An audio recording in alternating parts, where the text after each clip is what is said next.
నిన్నటిదాకా దేశం మొత్తము హిడ్మా ఎన్కౌంటర్ మీద చర్చ జరుగుతూ ఉండే. అసలు హిడ్మాలు ఎందుకు పుడతారంటే ఇగో ఎల్లమ్మగూడెం ఊర్లోకి వస్తే తెలుస్తుంది.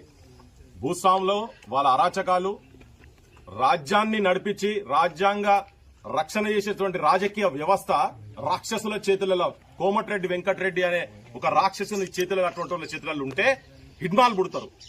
సో హిడ్మాలను ఎన్కౌంటర్ చేయగానే అంతా శాంతి ఏమి ఉండదు. ఇక చూడు, ఈ ఊర్లో అంటే ప్రపంచంలో అతిపెద్ద ప్రజాస్వామ్య దేశం అని చెప్పుకుంటున్నటువంటి దగ్గర ఒక దేవత పేరు మీద ఉన్న ఊర్లే ప్రజాస్వామ్య వ్యవస్థ ఏడుస్తున్నది ఒక తల్లి రూపంగా. ఇక్కడ కనీసం నామినేషన్ వేయలేనటువంటి దుస్థితిలో దేశ రాజకీయ వ్యవస్థ, భారతదేశంలో ఉన్నటువంటి పల్లెల్లో ఉన్నటువంటి ఒక తల్లి అరణ్య రోదనం అవుతున్నది. ఇద్దరు పిల్లలను కన్న తల్లి కనీసం ఒక సర్పంచ్, అది కానూను ఇచ్చినటువంటి దానికి, రాజ్యాంగం ఇచ్చినటువంటి హక్కు నెరవేర్చేందుకు నామినేషన్ వేస్తే భర్తన్ సచ్చడో బతుకుతాడో అనే స్థాయికి తీసుకుపోయేటువంటి వ్యవస్థలో బతుకుతున్నాం మనం. కత్తులు పెట్టాడు, ఇట్లా పక్కల కత్తులు పెట్టి ఇన్నటోళ్ళు ఎవడన్నా, రాజకీయ నాయకులు ఎవడన్నా ఉంటే మీకు నిజంగా బుద్ధి, సిగ్గు, శరం ఉంటే నేను కులాలు, పార్టీలు గిట్లు ఏం మాట్లాడతారేం. ఒక కిరాతకుడు అత్యంత నీచుడు, అంటే ప్రజాస్వామ్యాన్ని అపహాస్యం చేసేటట్టుగా కత్తులతోటి పెట్టి సంపుతమని బెదిరించే స్థాయిలో, అది పోలీస్ స్టేషన్లకు పోయిన తర్వాత కాకి బట్టలోళ్ళు కనికరము లేనోళ్ళని విన్నాము కదా.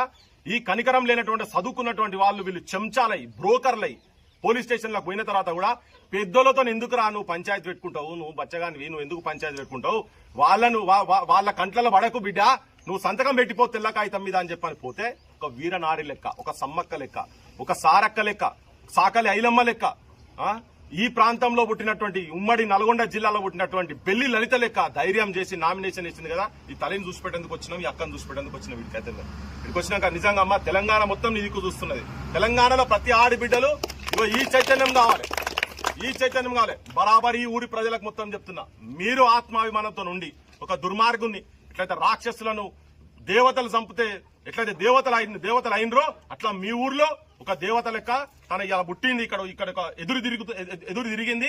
మీరందరూ మూకుమ్మడిగా మీరు ఏం చేస్తారో, ఇళ్లలో ఏముంటుందో ఏందో గానీ ఓట్ల కాడికి వచ్చినప్పుడు మాత్రం ఓట్లేసి గెలిపిస్తే ఇటువంటి వాళ్ళకు బుద్ధి వస్తుంది. అమ్మ నువ్వు కూడా ఈ దుర్మార్గుడు సందీప్ రెడ్డి, ఇంకా పాశం రామరెడ్డి అట, ఆయన ఇంట్లో కూర్చొని అరే నువ్వు జెడ్పీటీసీ బొల్ల వెంకటరెడ్డి, వీళ్ళందరికీ అసలే ఆ వెంకటరెడ్డి అంటోనికి నరాల వీక్నెస్ ఉండి వాడు భుజాలు ఇట్లా అంటాడు, చక్కగా నిలబడ కూడా రాదు ఆయనకి అసలు.